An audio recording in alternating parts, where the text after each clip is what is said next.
Hi folks, how are you doing? Welcome to a new video on Vedic astrology. Today I'll be discussing about Dasha and transit, their importance. Which is more important? Is it the Dasha Lord which is more important, or are the transits more important? When you see your horoscope, you can very clearly see that at this particular time, you are going through a Mahadasha Lord time period. That can be a Jupiter Mahadasha, which is for 16 years, or a Sun Mahadasha, which is for 6 years, or a Moon Mahadasha, which is for 10 years. Now, this Mahadasha will also have its own sub periods, which are called as Antardashas, and sub periods, which are called as Paryantardashas. At the same time, you are also going through transits of different planets. Saturn may be transiting your 7th house, Jupiter may be transiting your 5th house, Rahu may be transiting your 3rd house, Ketu may be transiting your 9th house, Moon may be transiting your 2nd house. Now, when it comes to transit, the slowest moving planet is Saturn. So, Saturn takes 2.5 years to transit from one sign to another sign.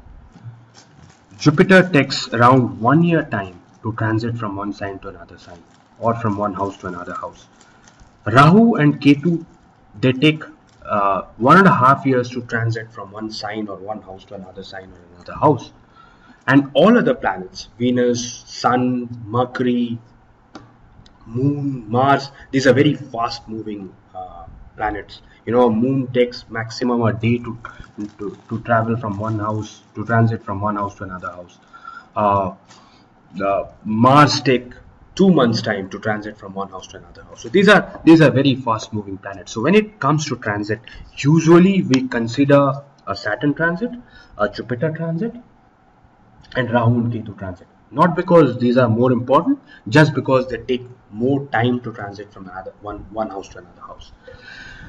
So coming back to the topic, coming back to which is more important, Mahadasha, the Dasha period or the transit period. The analysis which I have done, the research which I have done for lot many charts, I can very clearly tell you that everything has its own significance. But then, like any sports team, there is always a key player in your team, right? If he plays well, if he's in good form, then majority of your problem is solved, or at least 1/3 of your problem is solved.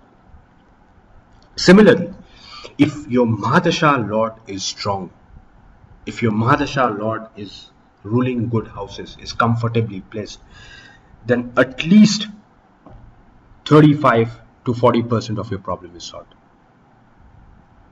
Mahadasha Lord is the most important thing in your horoscope. Then comes the Antardasha Lord, the sub period of your Mahadasha Lord. So if your Antardasha Lord is also good, is also comfortably placed, then another 20% of your problem is solved. So if Mahadasha and Antardasha Lord are good, are comfortably placed, then more than 50% of your problem is solved.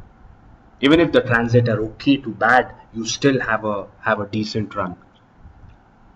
Now, if I talk about 100 points, then I give 35 points to Mahadasha Lord, and I really think that Mahadasha Lord is the backbone of your horoscope.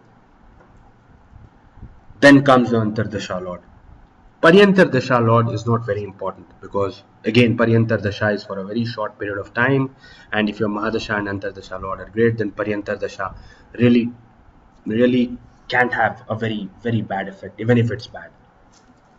When it comes to transit, I've already told you Saturn is the slowest moving planet, hence I've given Saturn's transit to be 15 points. Jupiter transit to be 10 points, Rahu and Ketu transit to be 10 points, and all other transit to be 5 points. So when you see your chart, look at the Mahadasha Lord, look at the Antardasha Lord, look at Saturn transit, and look at Jupiter transit. If your Mahadasha Lord is good and any of these things is good, then you'll have a decent time period. Say for example, your Mahadasha Lord is of 9th house and it's exalted. It's placed in a Kendra or a trine and is exalted. And you're going through a good Saturn transit. Saturn is transiting through your 6th house. Your Antardasha Lord is also decent, you'll have a great time. Whatever may be the Jupiter transit, you will still have a great time. You know, your Jupiter transit, if it is bad, you may still get, you know, a few glitches, but mostly it will be a great time for you. For me, everything is important, but as I have said, the Mahadasha and Antardasha Lord are the most important thing in your horoscope. Then comes the Saturn and Jupiter and Rahu and Ketu transit. Right? So this is what it is. Thank you for watching my video. I hope you liked it. Kindly share and subscribe to my channel to see more videos on astrological research. Thank you very much.